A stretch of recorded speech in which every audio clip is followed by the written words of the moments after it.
ôi chúng mình cùi cho nó của mình đờ tay nó sao bắt cho mất rồi bắt cái con bắt bắt cho mất rồi dùng oi mình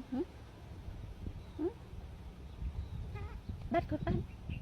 sắp dùng me mồi ta bắt à nó sao bắt cho mất rồi bắt cái con bắt bắt cho mất rồi dùng oi mình bắt con bắt sắp dùng me mồi ta